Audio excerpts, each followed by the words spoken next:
ఇంత ప్యూర్‌గా మంచిగా మాట్లాడుతున్నావు. తెలుగు అమ్మాయివేనా? No. No. No. Kannada. Canada? Pure. Actually Mangalore నాది. హ్మ్. హ్మ్. తుళు భాషే. హ్మ్. హ్మ్. ఇప్పుడు సో అండ్ సో వచ్చింది కదా! ఓకే. సో, ఆ ఆ ఆ స్లాంగ్ నాది. అచ్చా! అచ్చా! కన్నడనే దాంట్లో తుళు అన్న భాష ఉంటది. ఆహా! యాక్చువల్లీ నేనది. Okay. But okay. Kannada. Kannada. ఆ! సెటిల్ మొత్తం హైదరాబాద్.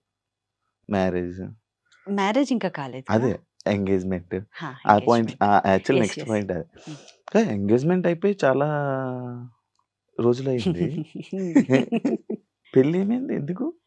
లేదు. కొన్ని కొన్ని పర్సనల్ ఇష్యూస్ వల్ల కొంచెం ఆగింది. అండ్ నా మామగారు అంటే కార్తీక్ వాళ్ళ ఫాదర్‌ది బ్రదర్ చనిపోయారు. అయ్యో! దానివల్ల కొంచెం ఆగింది. ఎందుకంటే ఉంటాయి కదా! హ్మ్. కొన్ని హ్మ్. కొన్ని అవును. ఆహ్, అవును. దానివల్ల ఆగింది. హ్మ్. అండ్ ఇంకొకటి మనకు ఆల్రెడీ ఒక ఎయిమ్ ఉండింది. ఇల్లు తీసుకోవాలి. ఇల్లు హ్మ్. తీసుకున్న తర్వాత మొదటి అడుగు మనం అక్కడే వేయాలి అవును. అనేది అవును. ఉండింది. సో, దానివల్ల కొంచెం బట్ అంత ఈజీ కాదు కదా! శివ గారు. అవును. అవును. పెళ్లి అనేది అవును. అంత ఈజీనా? ఎంగేజ్‌మెంట్‌కినే దోల అ తీరింది. ఇంకా అవునవును. పెళ్లి అంటే ఆ! సో, కొంచెం టైం పడతది. కొంచెం టైం యాహ్! పడుతదా? బట్ ఈ ఇయర్‌లోనే అనుకుంటున్నాము. హ్మ్. Let's see. మీ ఎంగేజ్‌మెంట్ ఆశీర్వాదం. God bless you. Thank you. పెద్దవాళ్ళు. వద్దు. అమ్మో! అంతొద్దు. ఎందుకు? మామూలుగా శివ అని పిలువండి. ఇందాక కూడా గారు అని శివ ఫైన్. మీకెప్పటి నుంచో నేను శివ గారే. అలాగేనే యాహ్! పిలిచాను. అవును. ఎప్పుడు శివ అని పిలిచాను పిలవలే. చెప్పండి నాకు. పిలవలే. నేను పిలవలే. ఎవరిని పిలవను. మరి ఇక ఫస్ట్ ఎందుకు కంగారు పడి ఏమైనా ఎంగేజ్‌మెంట్ చేసేసుకున్నారా? అహా! లేదు. హ్మ్. ఆహ్, ఇంట్లో వాళ్ళ మదర్, ఫాదర్ కూడా చెయ్యండి అన్నారు. అండ్ మనకు ఆ డేట్ చాలా బాగుండే డేట్ హ్మ్. అది. హ్మ్. సో, చేసేసుకున్నాం. బట్ మేబీ పెళ్లి ఇంకా అవ్వలేదంటే సమ్ డిస్టర్బెన్స్ వస్తూ ఉందంటే ఇంకా ఆ టైం కూడి అవును. రాలేదనుకుంటా. సో, యాక్చువల్లీ మీ దానివల్ల. ప్రొఫైల్‌లోనే ఇన్‌స్టాగ్రామ్‌లో కూడా పోస్ట్స్ పెడుతున్నా కూడా లేకపోతే కలిసి ఏమైనా ఫోటోస్ పెడుతున్నా ఇంకెప్పుడు మ్యారేజ్ అని మిమ్మల్ని క్వెషన్ ఆ! చేస్తున్నారు. అది కామన్ మెసేజ్ అది. ఎందుకు కలిసి తిరగట్లేదు? కలిసి తిరగట్లేదు. ఆ! అంటే అంటే మాకు కనిపిస్తున్నారు అప్పుడప్పుడు. ఆ! ఎందుకు ఎక్కువ కలవట్లేదు? ఎక్కువ మీ కపుల్ ఫోటోస్ ఎందుకు బయటికి రావట్లేదు? ఎందుకు వదలట్లేదు? పెడుతున్నాను కదా! మేబీ నేనే ఎక్కువ పెడుతున్నాననుకుంటా. హ్మ్. మీరిప్పుడు కూడా నా ప్రొఫైల్‌లో చూస్తే ఆ! ఆబ్వియస్‌లీ ఒక వీడియోలన్నా తనుంటాడా? ఆ! ఏం లేదు. హ్మ్. హ్మ్. ఓహోహోహోహోహోహో! జస్ట్ అడుగుతున్నా. వద్దు. వద్దు. లేదు జస్ట్ అడుగుతున్నా. లేదు. లేదు. హ్మ్. మొన్న నార్మల్‌గానే వాళ్ళ మదర్ ఇంటికెళ్ళినప్పుడు అక్కడ పూజ చేసుకున్నాము. అంత పెద్ద మంచిగా ఫోటో పెట్టాను. హ్మ్. హ్మ్. చూడండి. ఆఫ్టర్ బిగ్ బాస్ ఆ! కీర్తి హ్మ్. చాలా లైఫ్‌లో చాలా నేర్చుకుంది. చాలా తెలుసుకుంది. చాలా ఎక్స్‌పీరియన్స్ పొందుతుంది యాహ్! అని విన్నాను. ఎలాంటి ఎక్స్‌పీరియన్సెస్ నీకు ఎదురవుతున్నాయి? ఎలా ఫైట్ చేస్తున్నావు? అంటే రియాలిటీలో. నువ్వు వర్క్ పరంగా ఫస్ట్, తర్వాత మనుషులు పరంగా, నమ్మకం విషయం పరంగా, హ్మ్. లవ్ విషయం, ఎవ్రీథింగ్ ఆల్. హ్మ్. బిఫోర్ నా లైఫ్ స్ట్రగల్ లైఫ్ కన్నా ఆఫ్టర్ బిగ్ బాస్ బయటకొచ్చిన తర్వాత కొన్ని ఆ స్ట్రగల్ వేరుంటాయి. హ్మ్. హ్మ్. ఏదో ఫుల్ ఆఫర్స్ వచ్చినప్పుడు అందరూ అనుకుంటారు. హ్మ్. రియాలిటీ అసలు ఏం లేవు. హ్మ్. అది మెయిన్ ప్రాబ్లము. సో, దానివల్ల బయట జనాల్ని, బయట ఫ్రెండ్ సర్కిల్‌ని ఫేస్ చేయడానికి చాలా భయంగా ఉంటుంది. హ్మ్. హ్మ్. ఆహ్, ఇంకొకటి మనుషుల పరంగా అంటే బిఫోర్ నేను బిగ్ బాస్ ఎళ్ళే ముందు చాలా ఫ్రెండ్స్ సర్కిల్ ఎక్కువ. నా వాళ్ళే అనుకున్న వాళ్ళు చాలా మంది దగ్గరున్నారు. హ్మ్. సో, వన్స్ బిగ్ బాస్ ఎళ్ళిన తర్వాత లోపల నేను అంటే బయట అసలు అట్‌లీస్ట్ ఫ్రెండ్స్ అనుకున్న వాళ్ళైనా సపోర్ట్ చేస్తారు ఈ హ్మ్. ఒక్క మ్యాటర్‌లో. అది బయటకొచ్చిన తర్వాత నాకు తెలిసింది. సో, హ్మ్. ఎవరికి ఎవ్వరు లేరు. సో, వాళ్ళ పని అంతే. అది జస్ట్ మనం ఉన్నంత వరకు, మన దగ్గర ఉన్నంత వరకు మాట్లాడతారు. సో, దీంట్లో నాకు చాలా ఎక్స్‌పీరియన్స్ అయ్యాయి. చాలా ఎక్స్‌పీరియన్స్. యాహ్! మనుషుల్ని యాహ్! నమ్మడంలో. యాహ్! ట్రస్ట్ నేను ఇష్యూస్ ఎక్కువ. చాలా తొందరగా ట్రస్ట్ చేస్తాను. చాలా తొందరగా అది హ్మ్. నా వాళ్ళే అనుకునేస్తాను. హ్మ్. అండ్ తర్వాత నా ఓపెన్ మైండ్‌గా నా పర్సనల్ అంతా చెప్పేస్తాను. చూస్తే అది ఇంకో ఇంకో హ్మ్. రకంగా. సో, అట్లాంటివి చాలా జరిగింది. ఆ! అండ్ నమ్ నమ్మకం అనే ఆ వర్డ్ మీద కొంచెం నాకే నమ్మకం పోయింది. Rhyming yeah! బావుంది. అయితే అంటే నువ్వు చెప్పే మాటలు వింటుంటే బిగ్ బాస్ పరంగా వింటుంటే లైక్ అంటే నిజంగా జనాలు అనుకుంటుంది బిగ్ బాస్‌లోకి వెళ్ళి వచ్చిన వాళ్ళు ఎవరు సక్సెస్ అయ్యారు అని క్వెషన్ చేస్తూ ఉంటారు కదా! హ్మ్. అది నిజమా? నో. నేను అది 2 దేనికి రకాలు హెల్ప్ అవ్వదా? అవుతుంది. హ్మ్. కానీ నా మ్యాటర్‌లో నాకు దేనికి హెల్ప్ కాలేదు. ఎందుకంటే బిగ్ బాస్ వెళ్ళొచ్చాను. టాప్ 3 వచ్చిన మళ్ళా నువ్వు. యాహ్! ఇప్పుడు మీరే సేమ్. సేమ్.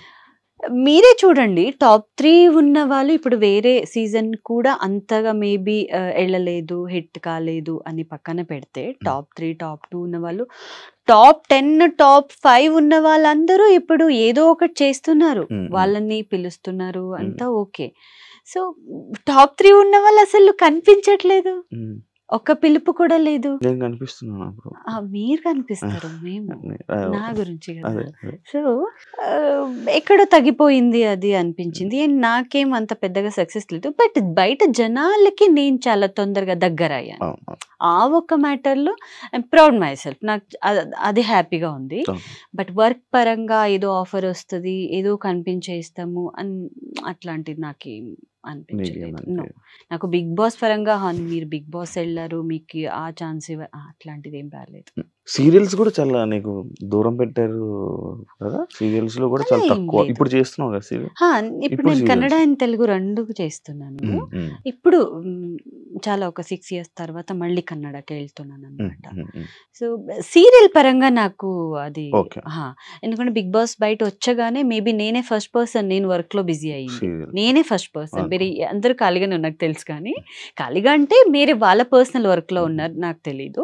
బట్ ప్రొఫెషనల్ పరంగా ఫస్ట్ నాకు స్టార్ మా నుంచి నాకు సీరియల్ నాకు ఇచ్చింది, వాళ్ళు ఓకే. ఇచ్చారు నాకు. అది 2 ఇయర్స్ గడిపింది. So okay. అది అయిన తర్వాత సీరియల్లో బిజీగానే ఉన్నా. మొన్నటి వరకునే అయింది. సీరియల్స్ నార్మల్గా ఇప్పుడు సీరియల్స్ టాపిక్స్ లోకి వస్తాం. నేను రీసెంట్ గా చాలా మంది సీరియల్ యాక్టర్స్ ని వాళ్ళని నేను ఇంటర్వ్యూ చేస్తుంటే చాలా డిఫరెన్సెస్ వస్తున్నాయి అబ్బా.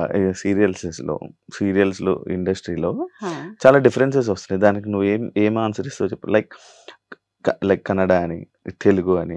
కన్నడ వాళ్ళకి ఎక్కువ ఆఫర్స్, తెలుగు వాళ్ళు లేరు, అందరూ మానేస్తున్నారు. రీసెంట్గా అందరూ బయటకు వచ్చేస్తున్నారు. ఇంకా వాళ్ళే ఆఫర్స్ వస్తున్నాయి, వాళ్ళలోనే చాలా జరుగుతున్నాయి అని చెప్పి అని చాలా మంది నా దగ్గరికి వచ్చి చాలా మంది చెప్పడం జరిగింది. అది ఎంతవరకు వాస్తవం, ఎంతవరకు అది అసత్యం? మేము ఎలా ఆలోచిస్తాము దానిపైన ఉంటుంది. ఇప్పుడు ఒక ప్రొడక్షన్ ఎలా ఆలోచిస్తున్నారు, మనం వేరే వాళ్ళని కొత్త వాళ్ళని పెట్టుకుంటే మన బయట అది ఎలా వెళ్తుంది, జనాలు ఎలా యాక్సెప్ట్ చేస్తారు, మార్కెటింగ్ ఎలా ఉంటుంది, అదొకటే ఉంటుంది. ఒక ప్రొడ్యూసర్ అదే ఆలోచిస్తారు. సో వాళ్ళకి కొత్త ఫేస్ కావాలనేది కన్నడ వాళ్ళనే తీసుకొని రావాలి. ఎందుకంటే ఇప్పుడు ఎందుకు శివ గారు, మనకి ఛాన్స్ ఇచ్చే వాళ్ళే తెలుగు వాళ్ళు కదా, వాళ్ళతో అది ఉండదు, ఇంకా బయట ఎందుకు అని. సో నాకే అలా ఏం అనిపించలేదు. కానీ సో టాలెంట్ ఎవరికి ఉంటుంది వాళ్ళకి అవకాశం అనేది దొరుకుతుంది, అది మేము సద్వినియోగం చేసుకుంటాము. సో ఇక్కడున్న వాళ్ళు ఉన్నారు. నాకు తెలిసింది ఏమంటే ఇక్కడున్న వాళ్ళకి అంటే పేమెంట్ ఎక్కువ ఇవ్వాలో ఇంకొకటి ఏదో ఒకటి ఉంటుంది. దానివల్ల మేబీ అయి ఉండొచ్చు. ఇది నా అజంప్షన్ లో చెప్తున్నాను, ఇదే రైట్ అని చెప్పట్లేదు, నాకు తెలిసింది చెప్తున్నా. సో నా వరకు ఏం లేదు, టాలెంట్ ఉంటే ఎక్కడైనా. అండ్ ప్రొడక్షన్ కి మెయిన్ ఇప్పుడు అంత అమౌంట్ వేస్తున్నారు, ఒక నాట్ ఈజీ థింగ్ ఒక సీరియల్ గడపడం, అంత డబ్బులు పెట్టి ఒక సీరియల్ ని రన్ చేస్తున్నారంటే వాళ్ళు కూడా కొన్ని దాని ఎక్స్పెక్టేషన్ అనేది ఖచ్చితంగా ఉంటుంది. టీఆర్పీ పైన వాళ్ళకి మనీ రావాలి, మళ్ళీ వాళ్ళు దాన్ని రన్ చేయాలి కదా. సో వి షుడ్ రెస్పెక్ట్ అంతే. ఈ కన్నడ బ్యాచ్, తెలుగు బ్యాచ్ వద్దు, మేమందరూ మనుషులమే, టాలెంట్ అంతే. సీరియల్ నార్మల్ గా ఎంత పే చేస్తారు? నార్మల్ గా అప్రాక్స్ ఎక్కువ చెప్ప, నీకు ఎంత వస్తుందో చెప్పక, జస్ట్ నార్మల్ గా ఎలా ఉంటాయి పేమెంట్స్? నో, ఫస్ట్ స్టార్టింగ్ కి చాలా తక్కువ ఉంటది. కొత్త వాళ్ళు వస్తారు కదా, వాళ్ళకి అంతే ఉంటది. నేనే స్టార్టింగ్ అంతే తీసుకున్నా, నాకు తెలియదు ఇక్కడ ఏంటనేది. సో అది వస్తేనే నాకు పెద్ద అనేది అనుకున్నా. ఎక్స్పీరియన్స్ బట్టి ఉంటది. బట్ స్టార్టింగ్ మాత్రం చాలా తక్కువ, 10,000 లోపలనే ఉంటుంది. 10,000 లోపల 15 days షూట్. 15 days, ఇప్పుడు 15 days కంప్లీట్ గా రాదు. స్టార్టింగ్ ఒక 15 days కంప్లీట్ గా వస్తుంది. ఇంకా ఒక స్కెడ్యూల్ అలాగే టెలికాస్ట్ ఎప్పుడు స్టార్ట్ అవుతుందో అప్పుడు వాళ్ళు బ్యాంకింగ్స్ పెట్టుకుంటారు. దానిపైన ఇంకా 7 to 8 days అలా వస్తుంది అంతే. ఎందుకంటే వాళ్ళు మిగిలించుకోవాలి కదా. 15 days మొత్తం చేసేసి అన్ని ఆర్టిస్ట్ ఇచ్చేసి ఎక్కడ అయితే ఓకే, ఒక శాలరీలా బాగా సంపాదించుకుంటున్నాం. యూట్యూబ్ ఎందుకు స్టార్ట్ చేసి ఆపేసావు? ఆపలేదు. బట్ ఏమంటే ఒక్క కంపెనీ నుంచి ఇంకొకటి అలా మారాము ఒక 2-3 టైమ్స్. మనకు అంత రెస్పాండ్ రాలేదని. సో అక్కడికి ఏదో స్ట్రైక్ పడింది, కొంచెం ఇంట్రెస్ట్ పోయింది. ఇంకొకటి శివ గారు, ప్రతి చోట మొబైల్ తీసుకొని వెళ్ళలేము, ప్రతి చోట అందరికి మొహాన్ని పెట్టలేము. ఇప్పుడు జనాలు ఏం కోరుకుంటున్నారంటే, బయట మనం ఏదైనా ఫంక్షన్కి వెళ్ళి ఏదైనా సెలబ్రిటీస్ వాళ్ళు వస్తున్నారంటేనే అప్పుడు వ్యూస్ వస్తుంది. మనం ముందే ఏం చేసుకున్నా ఇంట్లో ఏం ఫంక్షన్ చేసుకొని రావు. డైలీ ఒక ఫంక్షన్ కి ఎవరు వెళ్తారు? అది కాదు. ఎందుకంటే ఇంకొకటి, నాకు ఏదో స్టార్ట్ చేశాను కానీ అది చాలా కష్టంగానే ఉంది. నా వల్ల కాదు అది. అందరు అది తీసుకొని వెళ్ళి వీడియో ఒకరికి నచ్చొచ్చు, ఇంకొకరికి నచ్చకపోవచ్చు. దేనికి మొహం మీద చెప్పేస్తారేమో అది ఒకటి ఉంటుంది నా మైండ్ లో. యాక్చువల్లీ నేను బ్లాగ్ పర్సన్ కాదు, మాట్లాడడానికి కూడా రాదు నాకు. ఇలా నార్మల్ గా మాట్లాడతామని మొబైల్ పట్టుకొని వెళ్తే అసలు వచ్చేది కాదు, రాదు. నార్మల్ గా నీకు నువ్వే ఎమోషనల్ అయిపోయి నీకు నువ్వే ఏడ్చుకొని ఎక్కువ ఏడుస్తూ ఉంటావు, బయటికి ఏం చెప్పవు. ఎందుకు? అది బయటికి చెప్పుకుంటేనే కదా పోయేది, పక్కలకి ఎవరికి ఏం చెప్పవు. నీకు నువ్వే సఫర్ అయిపోతావు ఎందుకు లోపల.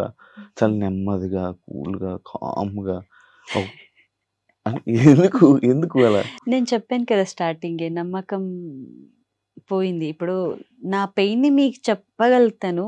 సో ఇప్పుడు మీరు దాన్ని ఎలా తీసుకుంటారు అనేది డిపెండ్స్ ఆన్ యూ కదా. దాన్ని మీరు వేరే రకాలుగా వద్దులే పై అమ్మాయి ఎప్పుడు కూడా అదే అనుకుంటా, అది ఇంకొకరికి అది దాని డ్యామేజ్ అయిపోతుంది, బ్రేక్ అయిపోయింది ఆల్రెడీ నా మనసు. సో దట్ అది చెప్పకుండా ఉంటేనే బెటర్. మనం అది చెప్పి ఇంకొకరికి మన వీక్నెస్ని మనము మా చెయ్యారనే మన లైఫ్ని ఇంకొక చేతికి ఇచ్చినట్టు అవుతుంది. So I don't want. నా స్ట్రగల్ నాదే, నాకు అవుతుందా నేను ఫేస్ చేస్తా, లేదా దట్స్ ఓకే చూసుకుంటాడు దేవుడు అనుకుని ఇల్లుంటా.